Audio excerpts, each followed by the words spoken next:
Listen up, Clipse's new album is not a 10 out of 10. All right, let's dive into this album review. I'm gonna try to keep this under a minute. Track number 1, The Birds Don't Sing, is very impressive storytelling, impactful emotions, beautiful song that makes you stop what you're doing and actually listen to their message. 10 out of 10. Next up is Chains and Whips. Do I need to say anything? Easily the breakout song. I'm sure you've heard it already. It's very popular on TikTok and a lot of other places. It's gotten that reputation for a reason. The beat is very addictive. Kendrick Lamar being on the track and delivering an exceptional verse. It's incredible, 10 out of 10. Next up, we have POV, which features Tyler, the Creator, who just dropped an album yesterday that I really enjoyed. It has solid performances, and the beat switch is very solid near the end as well.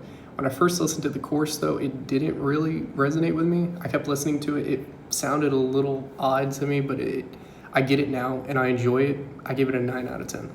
All right, track number 4, So Be It. This is a really incredible song. Very captivating rap sample. When this song first dropped, it did not have the correct sample, and I was not as much of a fan. But when they got it fixed and dropped it with the original sample they intended for it, it sounds so much better. And they fixed that pretty quickly. It's filled with subtle disses and references, which I might do a video on itself, talking about Travis Scott and all that. But it's a 9 out of 10. Track number 5 is Ace Trumpets, and they had released this single in advance of the album dropping. It's the only single they dropped. And it has some catchy bars and has a couple lines that throw shade at Ye. It's an 8 out of 10. Track number 6 is All Things Considered. It's a solid track, but I expected a little more from Pharrell Williams on this song. As I was listening through the first time, I was a little disappointed, but it's still a good song, 7 out of 10. And in case you're not listening to the song, MTBTTF means Mike Tyson blow to the face, as they say in the song. The next few songs have like acronyms and whatever.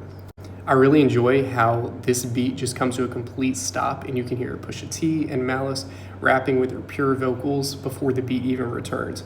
They aren't carried by the beat on this song, they carry the beat with their own vocals, 8 out of 10. Track number 8, EBITDA. This is a really enjoyable song, very catchy as well. EBITDA is the formula for calculating net income, which makes a lot of sense with this type of record.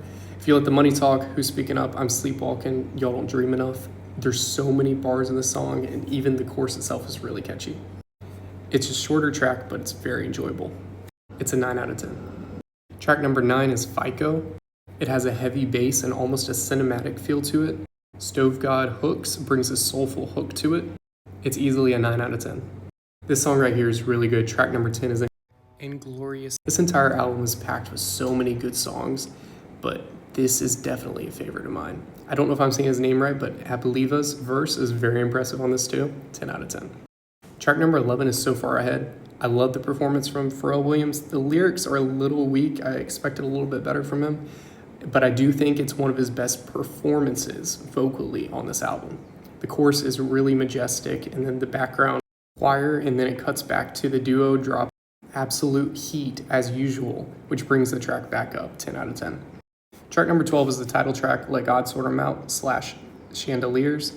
It does not disappoint. Nas delivers his verse with an impact on this. Triumphant, masterpiece, 10 out of 10.